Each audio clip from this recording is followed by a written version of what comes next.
Good Galleria here. Today we're looking at another interesting small pistol. This one is a Bayard or a Pieper, model 1908. These were made in Belgium.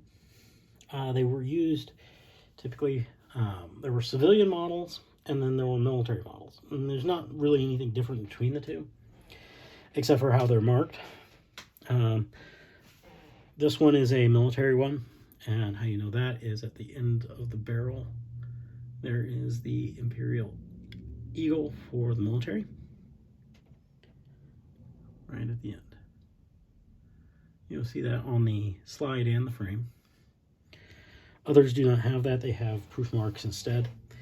So that is one way of differentiating between the civilian and the military models. And the only reason they're military, there were German officers who carried these, and they were being issued. So there were far fewer of the issued ones than the non-issued ones. It is empty. It does have a safety. Single little rotating safety on the back. These particular pistols, you see the ejection port is actually on the side below the slide. That's because the barrel is actually below the slide. Now, I'm not going to take it apart because it's not that they're hard to take apart, but there is risk when you are taking these apart that this extractor will break. So anytime you're looking at purchasing any of this kind of gun, whether it's the 25 or this, which is a 32, check that extractor. If it's broken, finding parts is extremely hard. Okay. Now, it does come apart by lifting and pulling out this front sight, and it disassembles quite well, but again, as I said, I'm not going to take this one apart. Heel catch on the magazine. So it's got these little ears on it that help you grip it, and a front notch as well. The magazine itself is marked Cal 7.65, which is of course 32 auto. And you of course have your caliber 7.65 model déposé. Scenes establishments, Pieper, Prussian, Belgium, and of course along the top you have your brevet SGDG patented September 8th, 1908 along the top. This one has not been refinished. This is in very good condition considering. It does have the correct holster with it. This is the kind of holster you would have seen with the military issued ones. This one is also stamped by the holster maker and is dated 1917. And of course it has a place for your second magazine. And there's a little notch cut out, again, for the little ears on it. So this is something that would have been carried by some officers. You do find civilian made ones, or civilian ones, not necessarily civilian made.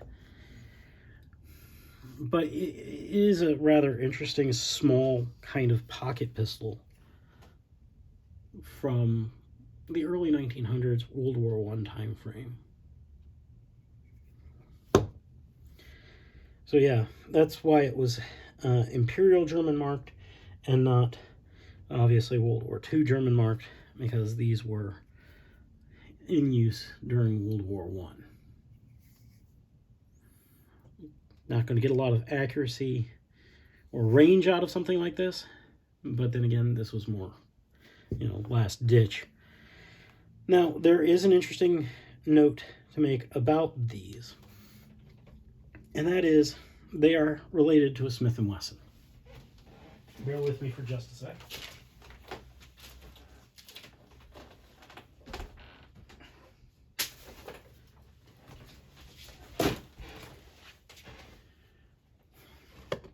This is a Smith & Wesson Escort. 6-2, or model 61-2.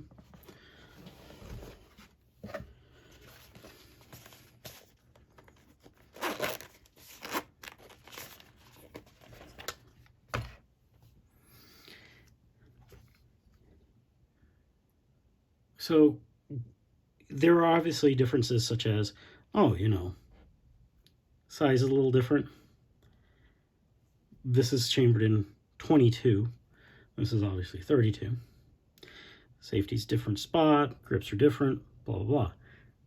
These were made long after these. Like, this is a patented date, 1908. The Smith & Wesson Escort uses the same kind of design. You have your extractor and your ejection port below the barrel.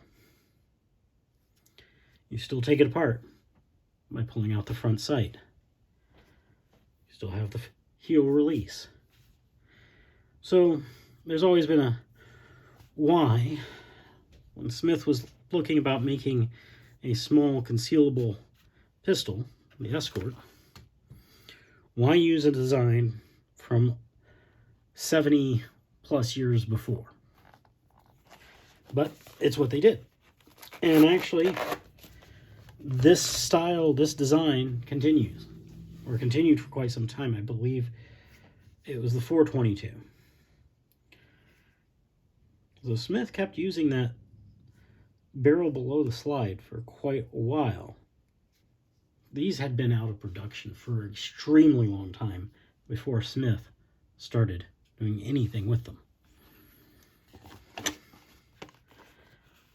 But yeah, kind of an odd connection that a pistol being issued during World War I ultimately results in a pistol, small pistol, being made by Smith & Wesson many decades later. Anyway, appreciate you watching. Catch me again soon.